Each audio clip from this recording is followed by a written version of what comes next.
a la licenciada Laura Ceballos Alcázar y al doctor Isaac de Paz González, que se suman a esta transmisión, a esta mesa de diálogo. De ambos he recibido mensajes durante estos días que hemos estado fuera. Les mando un abrazo.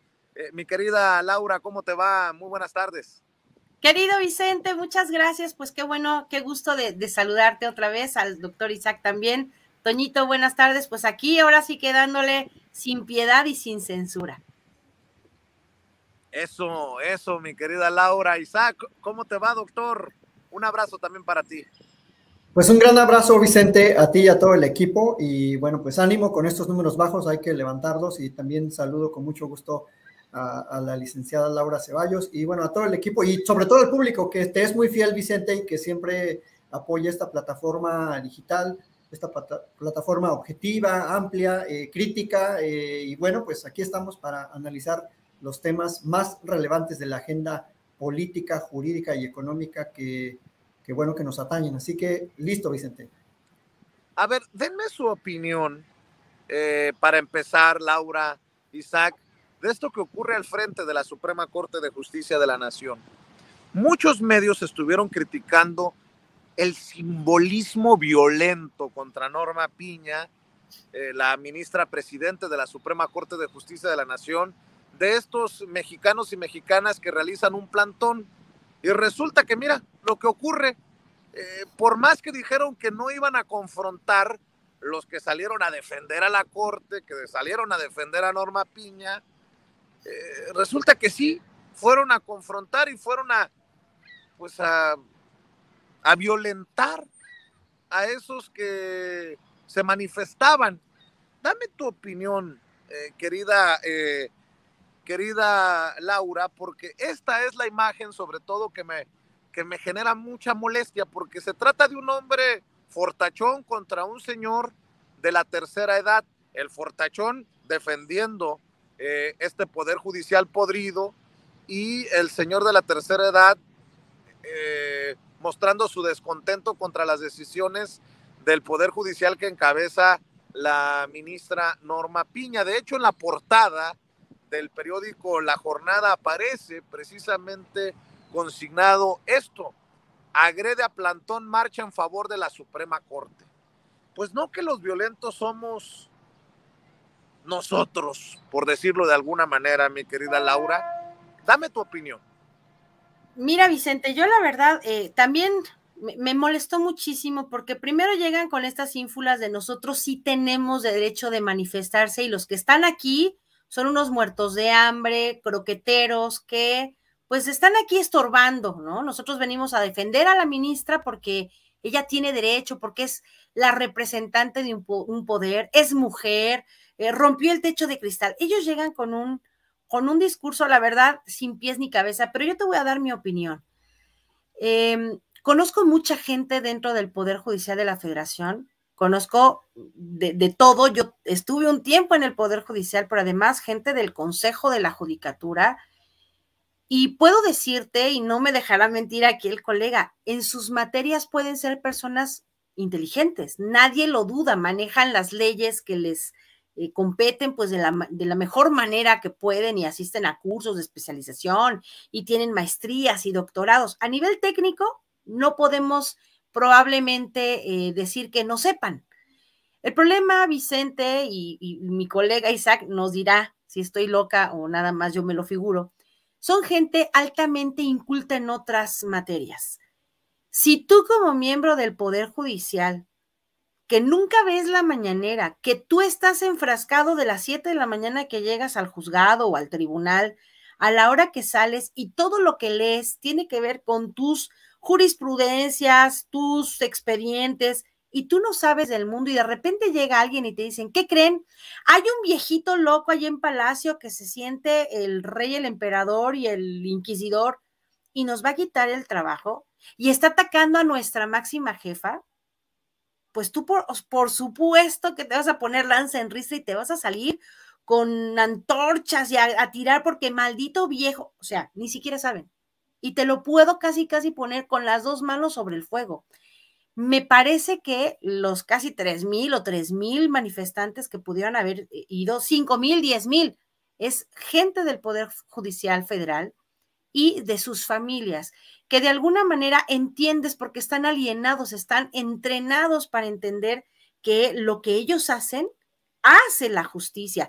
Pues no estamos viendo que uno de los ministros de la Corte dice que la democracia es porque ellos la pronuncian, porque ellos incitan u obligan a los demás poderes a cumplirla. O sea, tienen un conocimiento de la democracia y de la vida real muy perdido. Entonces, ellos llegan con esas ínfulas, con estos derechos abultados que siempre he dicho yo, que creen que son más poderosos y más válidos que los de otras personas. Vi tweets de, nosotros sí llegamos por nuestros medios, siempre el clasismo por delante, nuestra causa es más legítima porque defendemos a un movimiento, a un presidente de un partido, o sea, ellos sí tienen derecho. Nosotros que defendemos la idea, el ideal de justicia, el espíritu de para qué diablos sirve el Estado y las leyes y la justicia, nosotros no tenemos derecho ni siquiera de imaginar que podemos manifestarnos a favor o en contra.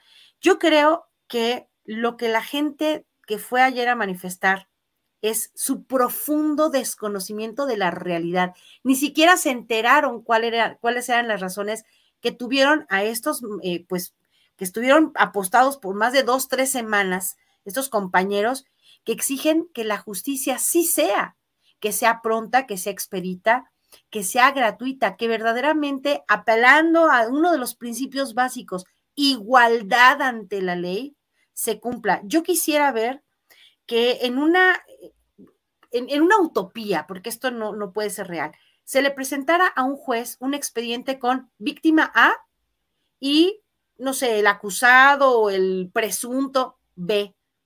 Juanito, es más, sin nombres, sin género, pero que no supieran verdaderamente quién es y que determinaran en función a la justicia. Pero cuando ellos ven Germán Larrea, ay no, hay que defenderlo porque es de nuestro gremio.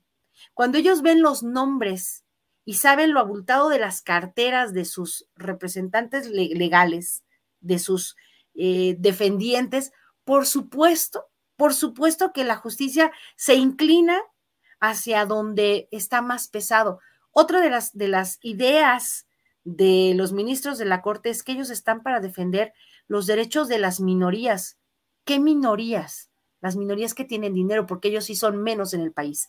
Entonces, vaya, yo no le quito legitimidad a la gente que lo fue a hacer. El triste problema es que van sin saber verdaderamente lo que están defendiendo.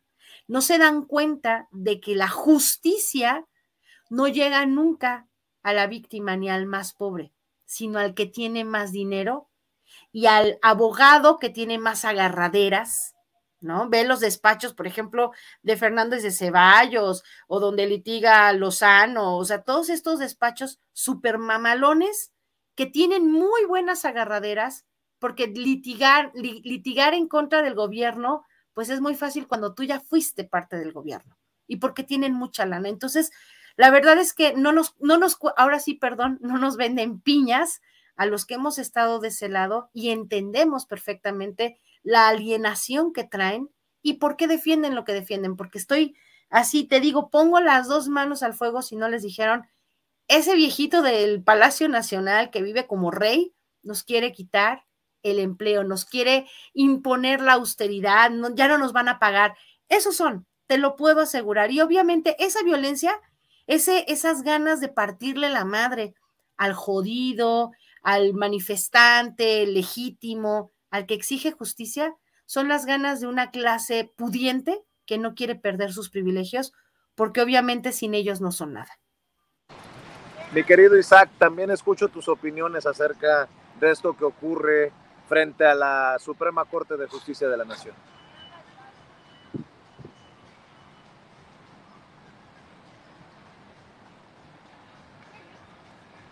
Perdón, Vicente, el público tiene que tener bien claro, y todos tenemos que tener bien claro, que el derecho a protestar, el derecho a manifestarnos en contra de algo, termina en donde comienza la integridad física o la propiedad de los demás. O sea, así de sencillo. Entonces, mi derecho a manifestar una posición contraria a algo o a alguien, no, por supuesto que no incluye quitarle su pancarta, arrancársela, quitarle su infraestructura por la que está ahí haciendo también su legítimo derecho o expresando su descontento con una institución política y jurídica como es la Suprema Corte. Entonces, desde ese punto de vista, no se permite ningún comportamiento porril de estos grupos de personas que fueron a controvertir, digamos, o a mostrar su apoyo a la Suprema Corte. Ahora, en todo caso, la Suprema Corte y el Poder Judicial habla por sus sentencias.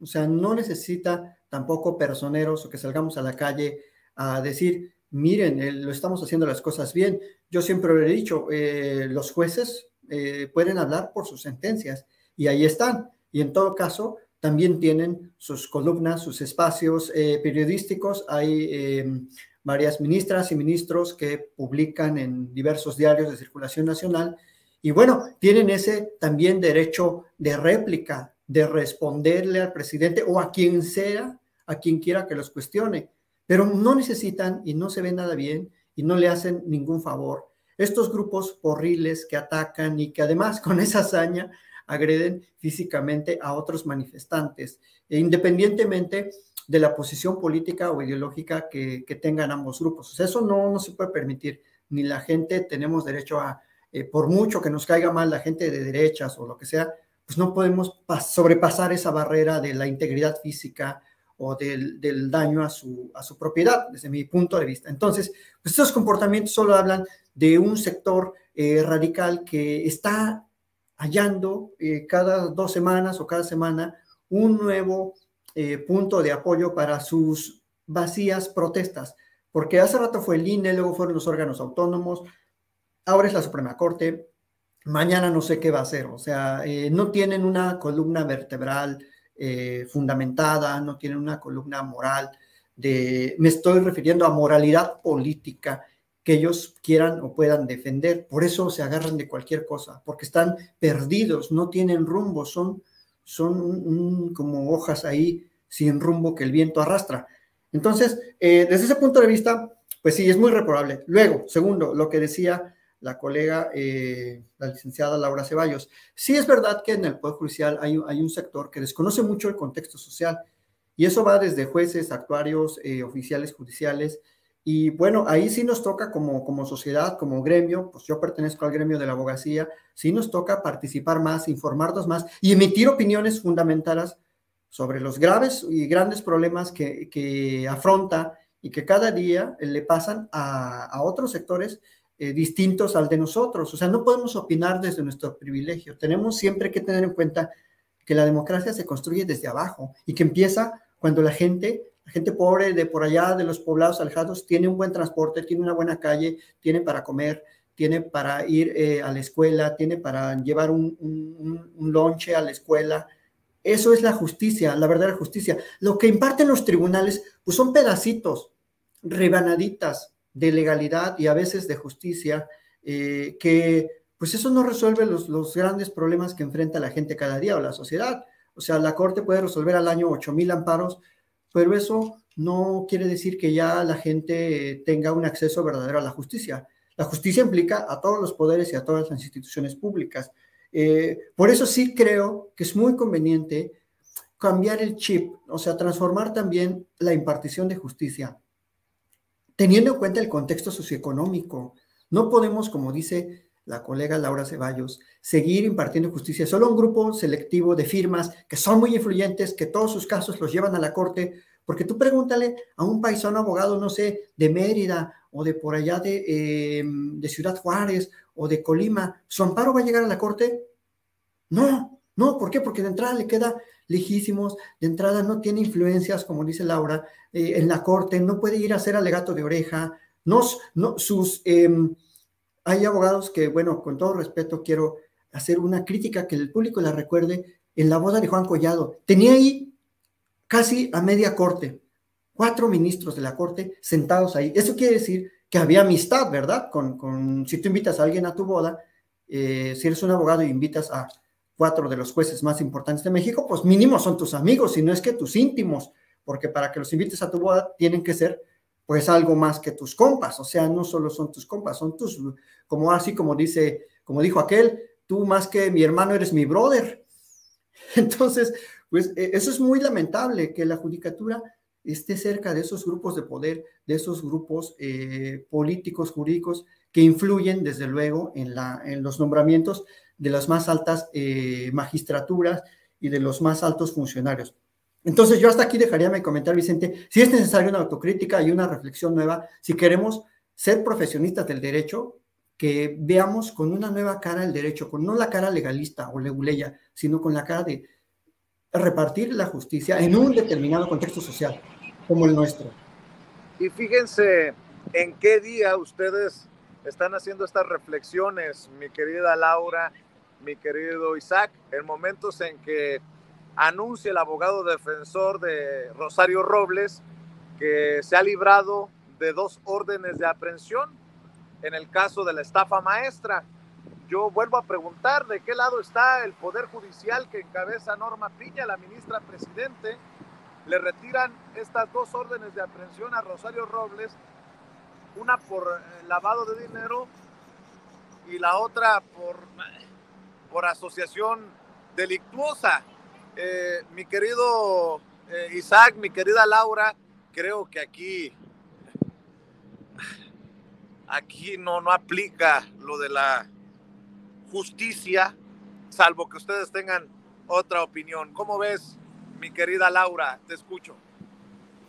Pues es que es justo eso, Vicente. A ver, si a ti te preguntan cuál es la imagen de la justicia, es una mujer con los ojos vendados y que lleva una balanza en la mano derecha y obviamente sin ver a quién va a dar, como bien dice Toñito siempre, a cada quien lo suyo, como esta máxima del derecho, de la justicia, ¿no? Ulpiano bien decía que la justicia es darle a cada quien lo que le corresponde.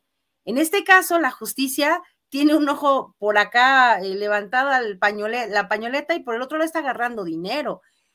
No puede ser posible de verdad que en un ambiente lógico, en cualquier otro país del mundo, a una mujer que tuvo un cierto grado de involucramiento en el desvío de 5,000 millones de pesos que estuvieron asignados a la secretaría que ella comandaba, diga, no, es que usted es perfectamente inocente. Pues yo nada más veo como o es cómplice o es tarada. No puede ser posible que alguien deje pasar 5,000 millones de pesos y de los que no se haga cargo, a los que no se les ponga pues un rastro.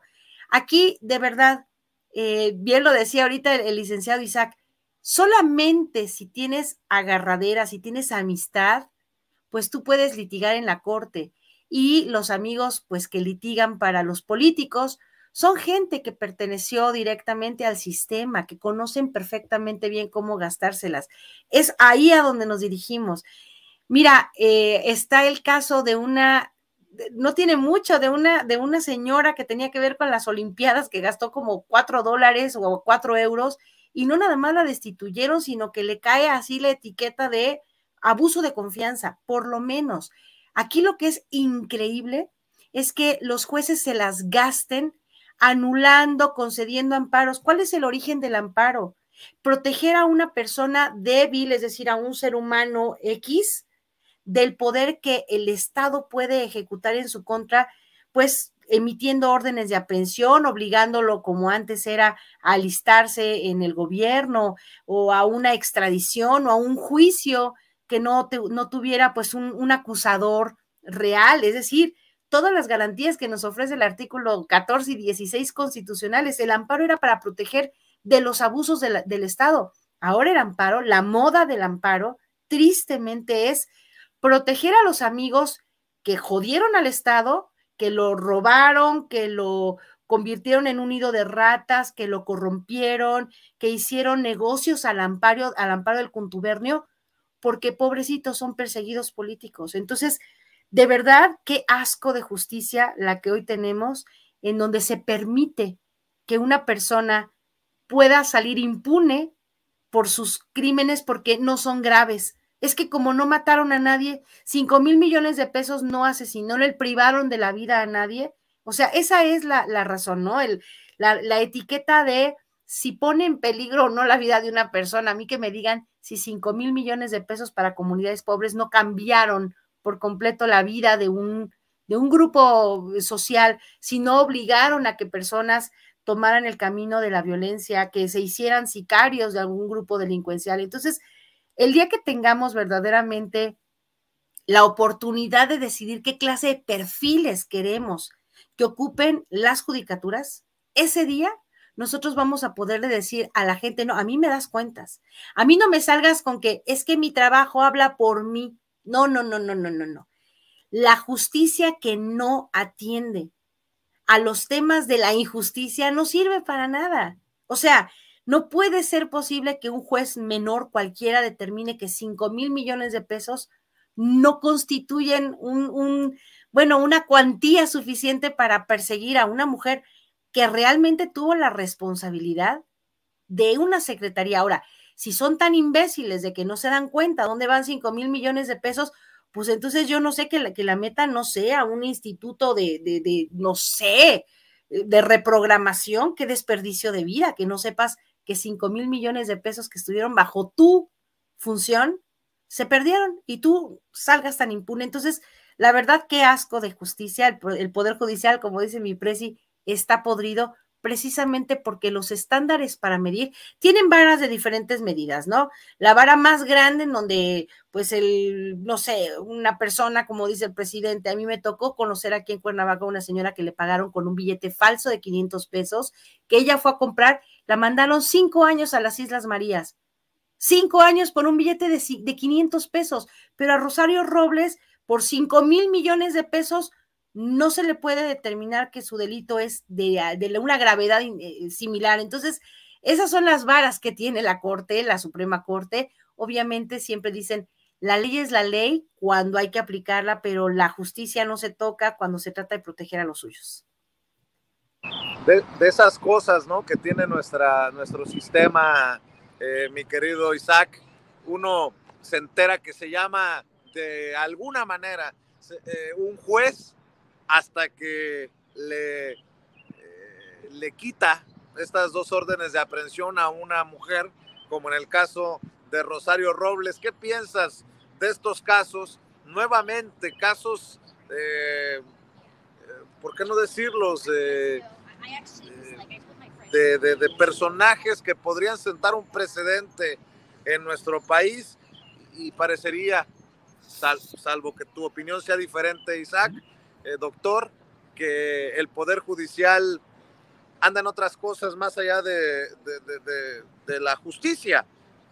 Pero bueno, escucho tus opiniones, doctor.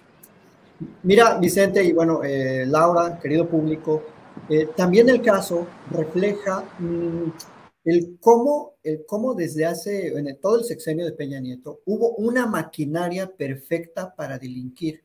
Es decir, estas dificultades también por el lado jurídico, estrictamente hablando, por el lado de las pruebas, por el lado de acreditar los elementos de los delitos, también demuestran cómo hubo una maquinaria perfecta orquestada desde arriba para lavarle la cara a Rosario Robles, para que no se ensuciara, para ocultar todo lo posible, contratos, firmas, oficios, y pensando en un futuro en que librara todo esto legalmente. Por eso recuerden que fue célebre, tristemente e infame esa frase de Peña Nieto de no te preocupes, Rosario, porque tenían toda una maquinaria para evitar que ella se ensuciara, y que incluso Peña Nieto me dirá al público, pero ¿cómo es posible esto? ¿Cómo es posible que nuestro Estado de Derecho, al que tanto aplauden, al que según defienden, permite esas cosas? Bueno, pues porque es verdad que era una simulación y una maquinaria legaloide perfecta para desviar dinero. Son profesionales en el desvío de dinero, en usar prestanombres, paraísos fiscales, empresas fachada, domicilios falsos, identificaciones falsas, suplantación de identidad. Y creo que también es justo decir que que nos enfrentamos en estos 4 años, 4 y medio que van del gobierno del presidente López Obrador, a toda esa estructura legal, operativa y humana, porque tienen ahí todavía a muchas de sus huestes en la fiscalía, en los juzgados, en el propio gobierno federal, el presidente lo ha dicho. Entonces, también hay que ser conscientes de que estamos apenas desmontando intentando desmontar un régimen que se fraguó desde hace mucho tiempo y que el presidente dice que el neoliberalismo tiene pues, alrededor de 40, 50 años, pero yo pienso que desde la época revolucionaria se sentó una estructura autoritaria de dominio de poder que se fue a que se solo se ha como el camaleón, ¿no? Se ha transformado para mal y para disfrazarse de estructuras democráticas. Entonces, a eso también nos enfrentamos y sí, es muy lamentable que no lo vean por ese lado los jueces federales, los jueces penales, para decir, bueno, esta señora, como dice Laura Ceballos, pues, como lo diría cualquiera, ¿cómo que no te das cuenta que pasaron por tu escritorio 5,000 millones y no supiste a dónde fueron a parar?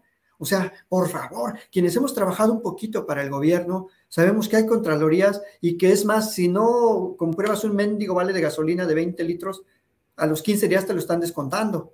Así es sencillo, o sea, es inconcebible cómo ese contexto al del que me refería hace algunos minutos en mi intervención anterior, no se dan cuenta los jueces. O sea, los jueces federales, tristemente, como dice Laura Ceballos, algunos casos no son ciegos y creo que eso no se puede ni justificar y tenemos que sí darle otra cara también al derecho penal, a los crímenes económicos, que si bien es cierto, no matan, no privan de la vida directamente a alguien, indirectamente privan de muchas oportunidades, de muchos beneficios sociales, de infraestructura, de dinero para un camino, dinero para un alumbrado público, dinero para una escuela, para que haya ahí alimentos, no sé, en las escuelas, o un pizarrón. Hay escuelas que no tienen ni agua potable ni jabón en sus baños.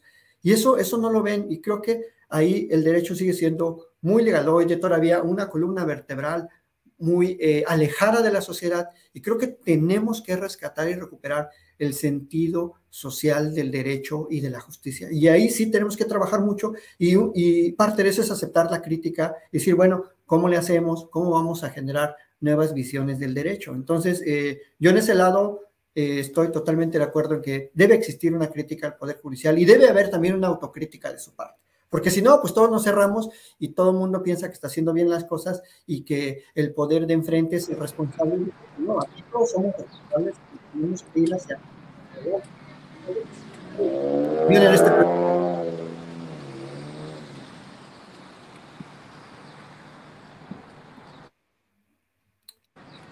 Disculpen ustedes por ahí, por alguna fallita. Mi querido Isaac, mi querida Laura, de hecho el presidente hace mención que una persona contratada por Norma Piña al interior del Poder Judicial era de la red de Genaro García Luna. Bueno, pues ya no es una, hay una segunda persona identificada en el Poder Judicial de esa red de Genaro García Luna, pero nosotros somos los mal pensados, Laura.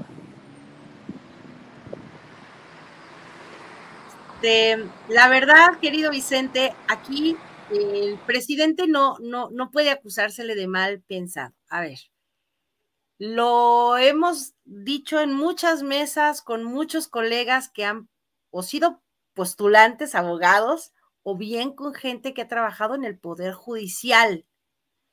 La gran familia del Consejo de la Judicatura Familiar es una mafia. Tuvimos hace algún tiempo a la hija odontóloga de un ministro de la Corte que sin saber ni jota de derecho estaba asignada como secretaria de estudio a un tribunal colegiado. O sea, qué miseria es que ganes 300,000 pesos más todo lo demás y encima metas a tu hija odontóloga con un puesto de secretaria de juzgado. O, por ejemplo, la semana pasada, una persona, un magistrado, tuvo la osadía de poner a su nana, a la nana de sus hijos, con el cargo de chofer, para que él se tuviera que librar de pagarle el salario y mejor la inscribe en el Poder Judicial de la Federación y que le pague la Federación. Eso lo sabemos desde siempre. Eso siempre ha ocurrido. La ayuda cruzada de, oye, manito, pues te mando a mi hija, oiga, licenciado, fíjese que mi novia, mi esposa está en un juzgado, pero mi novia necesita lugar en el suyo, porque, y aquí ya sabe a su ahijado, y así se mueven en el Poder Judicial. El maestro Francisco Paco Cruz siempre lo ha sostenido en su libro El Señor de la Muerte.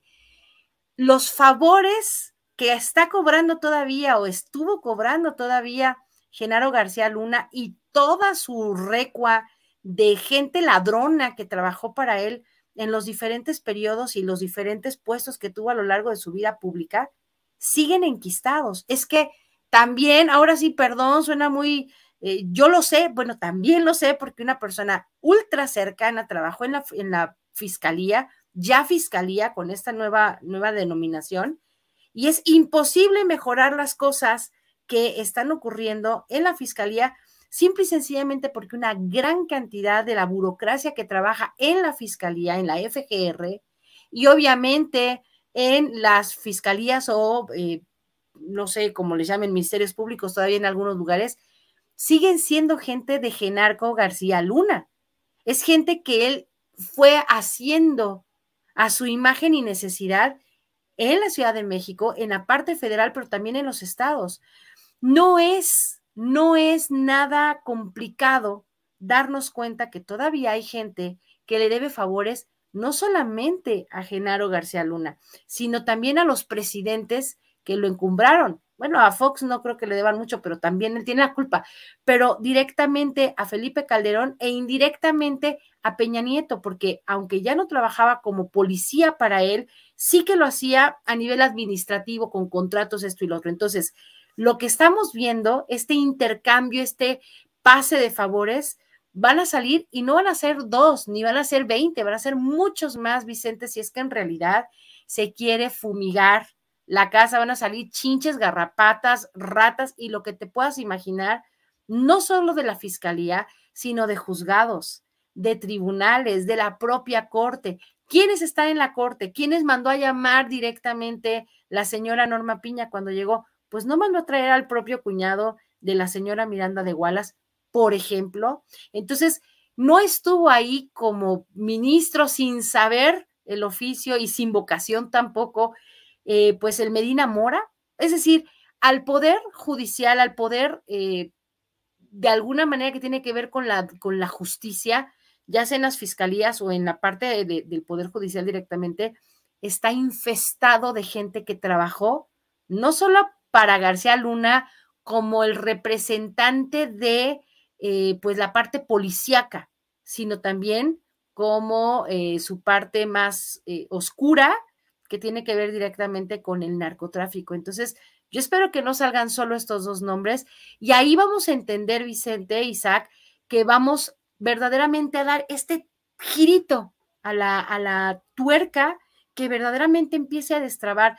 Si ustedes se fijan, este reclamo de la gente que probablemente no tenga mucho manejo de la información dirá, es que el presidente no ha cumplido con la parte de justicia, ni va a cumplir en tanto tengamos una fiscalía que no logra hacer que cuajen las cosas y un poder judicial que trabaje verdaderamente en pos de la justicia. Entonces, esta parte va a ser importante si empezamos verdaderamente a sacar a las ratas que están en fiscalía y que evidentemente fueron pasándose a otras instancias para tener juego. Es la gente con la que contaba Genaro precisamente para proteger a los suyos. Entonces, yo espero que salgan muchos más nombres porque hay mucha más gente ahí metida y el maestro Paco Cruz lo ha dicho siempre. O sea, esto no es de moda, no salió ahorita. Esto tiene mucho tiempo de estarlo publicando el maestro Paco Cruz y por eso es importante leer su libro. Digo, no le hago promoción nomás porque sí, sino porque verdaderamente trae información de peso que nos va a dar como un mapa de dónde y quiénes van a estar saliendo. Probablemente no sabíamos nombres,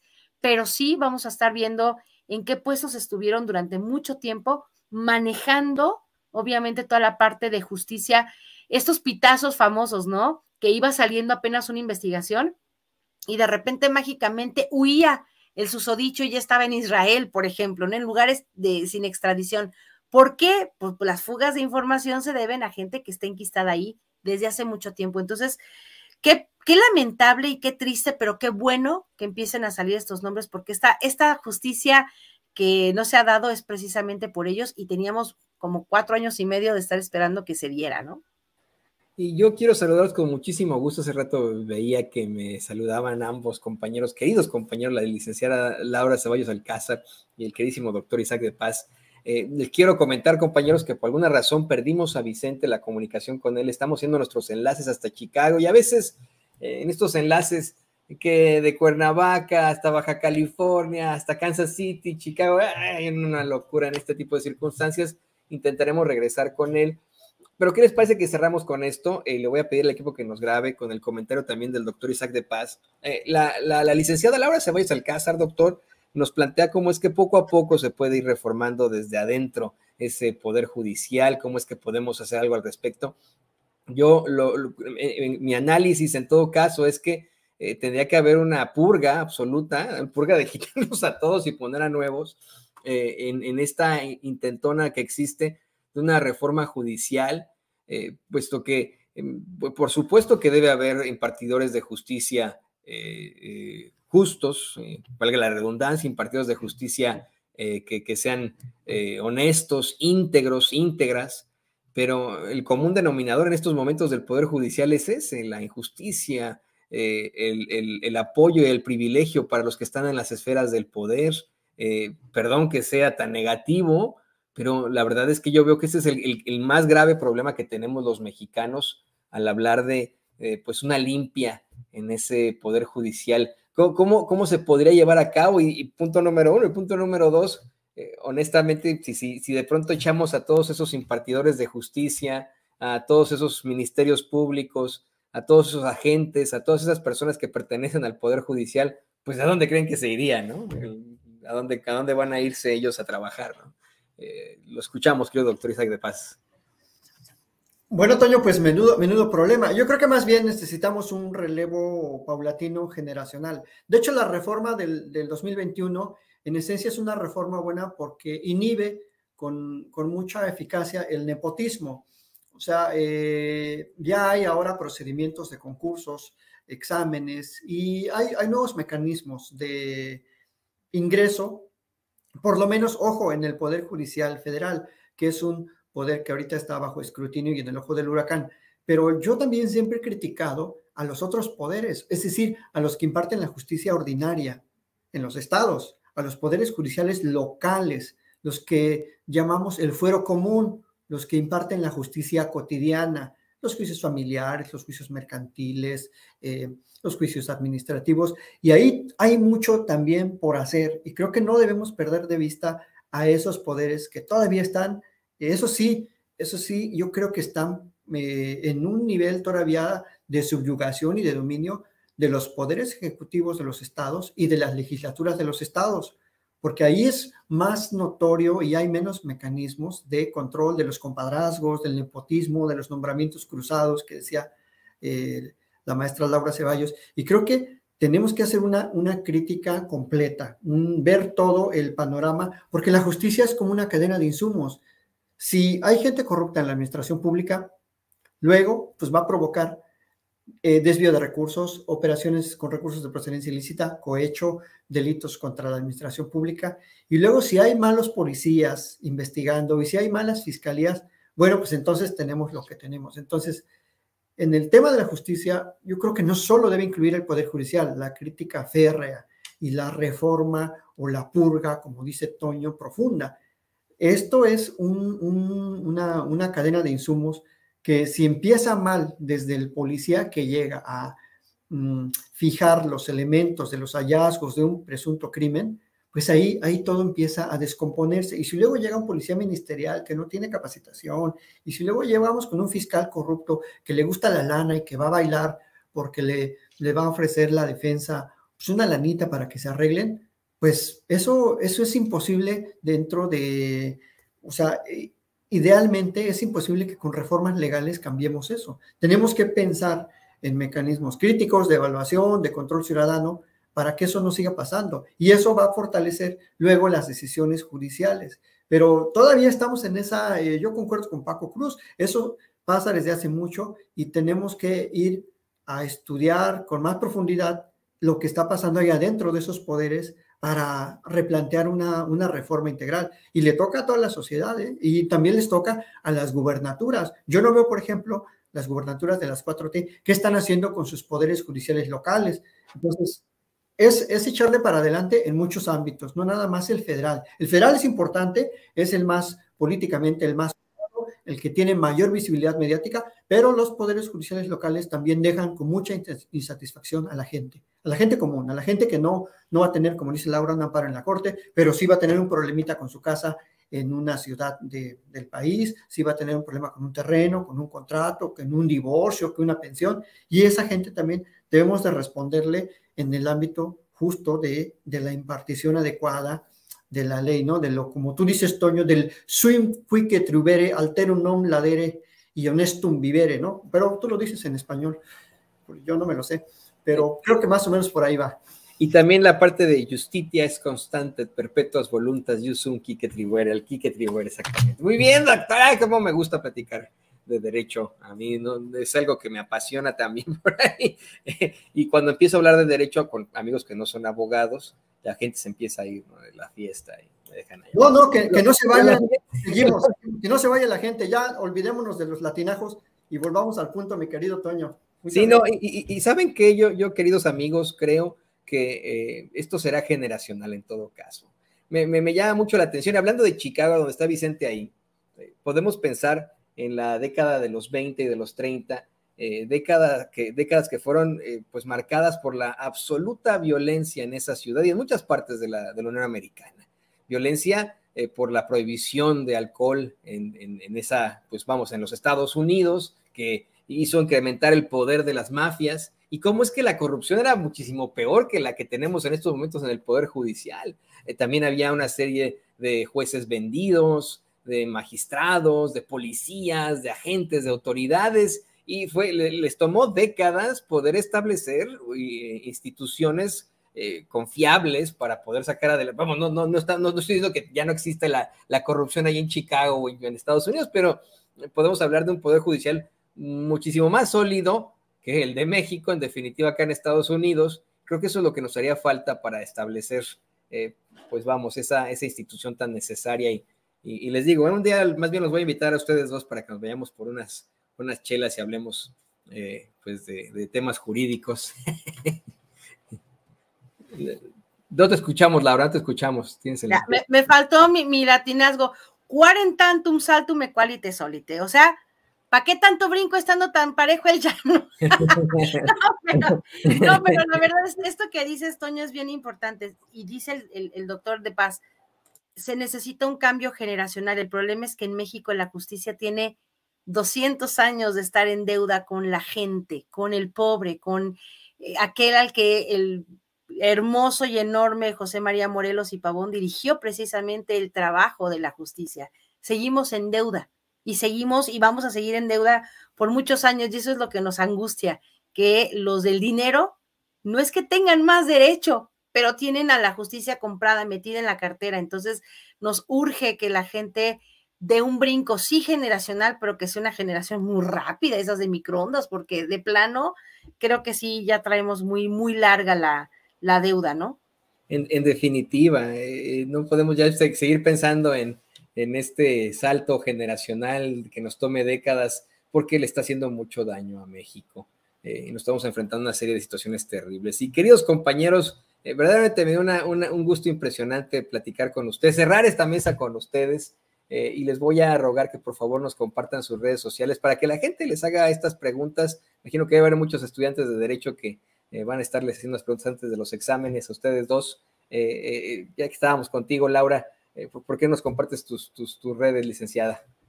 Claro que sí, muchas gracias, Toñito. Yo estoy en el Twitter como @CeballosLaura, estoy en el Facebook como Laura Ceballos sin línea MX, y estoy en Sin Línea MX de lunes a viernes a las 11 de la mañana platicando sobre todo de derecho electoral, que es mi mero mole.